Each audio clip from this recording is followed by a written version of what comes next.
At least 19 children and 2 adults are now dead after a gunman opened fire this afternoon at Robb Elementary School. Tonight, federal agents are in Uvalde, Texas, about 90 miles west of San Antonio.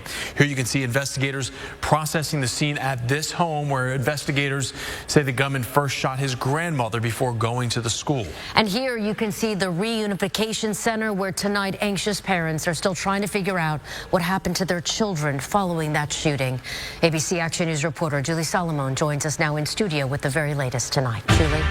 Wendy, federal, state, and local law enforcement swarmed the elementary school after that gunman opened fire. Authorities say the gunman was armed with a handgun and possibly a rifle. We are learning more tonight about the victims. Eva Mirlis was a 4th grade teacher killed in today's shooting. Her aunt says she had been a teacher for about 17 years. Now, the shooting happened at Robb Elementary School in Uvalde, Texas, a small town of just about 20,000 people, just 75 miles from the Mexico border. At least 19 children were killed in today's shooting.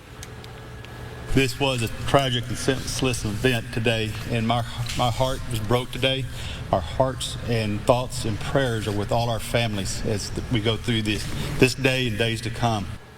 Authorities have not released a motive. 2 responding officers were also shot, but they are expected to survive. Authorities identified the gunman as 18-year-old Salvador Ramos. Now, we are naming him because of the severity of these crimes. He was a student at Uvalde High School, and authorities say he acted alone. He also reportedly shot his grandmother at a house before entering the school. Now, the gunman was wearing body armor and crashed his car outside the school.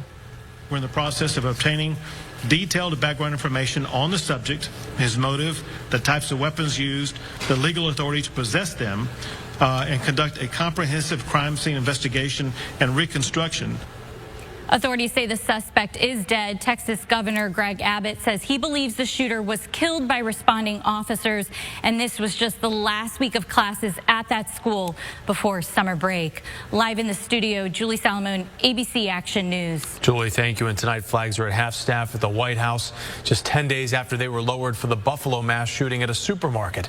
Just hours ago, President Biden spoke about the tragedy, addressing the nation. I am sick and tired of it. We have to act. But these kinds of mass shootings never happen with the kind of frequency that happen in America. Why? Why are we willing to live with this carnage? Why do we keep letting this happen? Where in God's name is our backbone to have the courage to deal with it and stand up to the lobbies? It's time to turn this pain into action. Vice President Kamala Harris echoing those same sentiments while at a public event this afternoon, saying we have to have the courage to understand the nexus between what makes for sensible and reasonable public policy to ensure something like this never happens again.